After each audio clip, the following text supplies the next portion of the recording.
Hi, everyone. This is my dad. Say hi, Dad. Hi, Journey Church. There. So, my dad didn't get to raise me.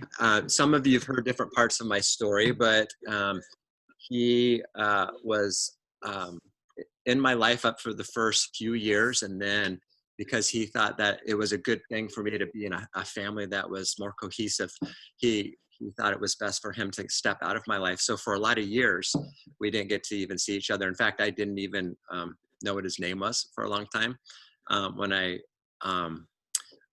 would think about him, I would dream about the day that I would get to meet him. That was something I thought about almost every day of my life. Finally, when I was 16 years old, I got to meet him. We talked about this a couple of weeks ago, that one of my favorite pictures in my life is the picture I have of us meeting at a restaurant hotel in Denver at the airport, because you had a layover.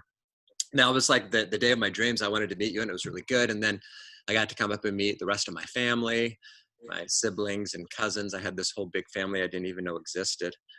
But there was some complications for me, not for you, but for me, because of the family situation that I was in was complicated. And I struggled with a thing that was important to you, and it was important to me. And it was just a simple thing, which is the embarrassing part of my story, is that I never called you Dad.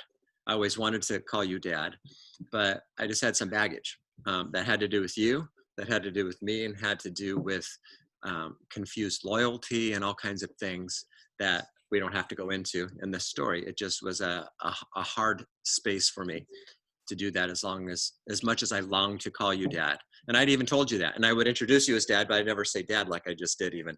So you guys had your anniversary coming, and I decided, as we were getting ready to make a video to that everyone participated in, all the siblings and lots of you, the friends that you've had over the years that you guys have an impact on. And so I started off by, hi, Dad, and joy. And then I talked and stuff. And then I sent it to my brother, to Seth, your other son, and he was going to incorporate it. And after I sent it, I think I told you this, but I got really anxious. Did I tell you about that? Yes. I'm sitting on the floor and going, I shouldn't have done it. I shouldn't have done it. Oh, I shouldn't have sent it. For a couple of reasons. I didn't want to steal the thunder from your anniversary, from you and Joy. And then I just felt really vulnerable. But I still followed through with it, because I wanted to give that to you, and I wanted to do it for me as well. So, but what I did do is we went to a coffee shop before you saw the video, because I didn't want that to overtake the video as if it would. But to me, it was just a big step. And so we had a conversation over coffee that was really, really good. And that kind of covered this spirit of forgiveness. I didn't say I forgive you for stuff, because I actually said I didn't really think there was that much to forgive you about. That we had ups and downs in a father-son relationship that a lot of people experience, because that's what relationships do.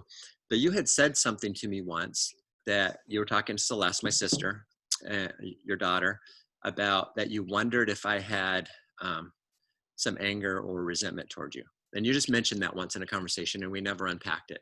And I sat at that coffee shop, that very cool old church that's converted to a coffee shop. And I wanted you to know that I did not have anger toward you, that I did not have resentment toward you, and I did not have any bitterness for you. And I wanted to make sure that you knew that I had love for you, just like you had love for me, and that you had never not shown me love. You had only shown me love and joy.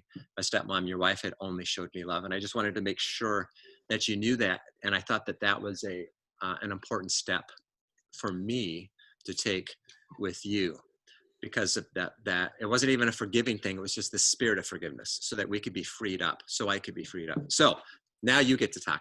What did that mean to you, that me calling you Dad, and then me having that conversation and talking about bitterness and all that stuff that I don't have for you? What did that mean to you?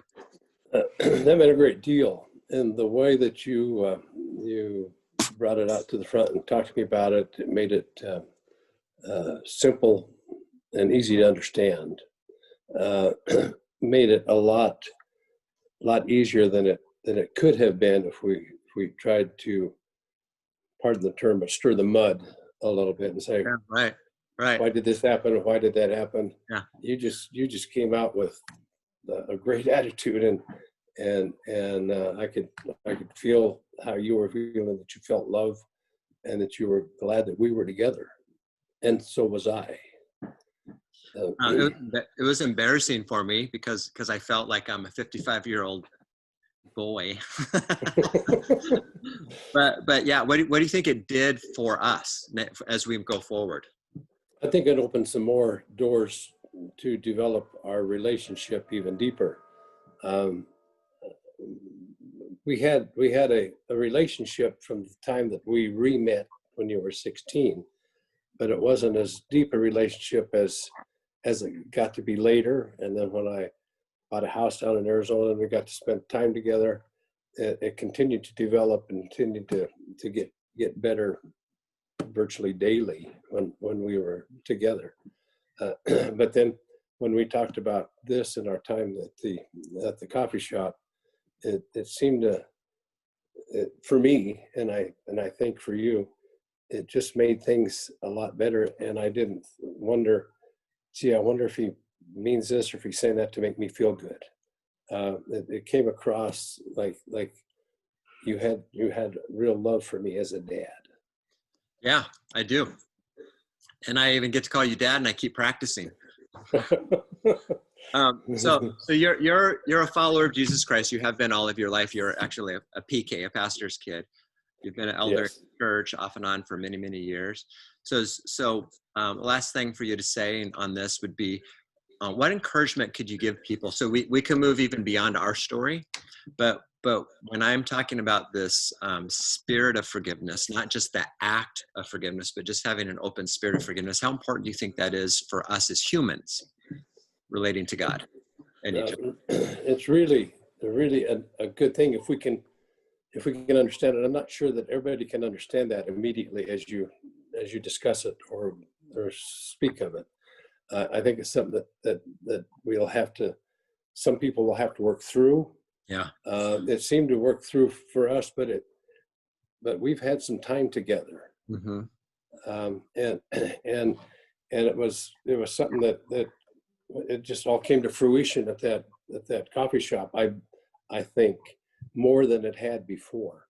Mm-hmm. And it was just something that, like, as we talked about later, even that it wasn't something that we had to explain to each other. It was just there. And that's necessary, I believe, in relationship building, especially if there's been a broken relationship. It's a release. It's a release Yes. from something old into something new. Well, we've got about the time that we should go so we can keep people's interest. Although I know we could tell more about our story and it would be super interesting because we're both super interesting people. But Oh, yes. I do love you. I appreciate you. I thank you for letting me share my vulnerable story and for you receiving it. And as I asked to make sure that it was okay that I called you Dad, I love you, Dad. Thank you for letting me tell our story to our church. And we'll talk soon. Thank you. And I love you, son. Thanks.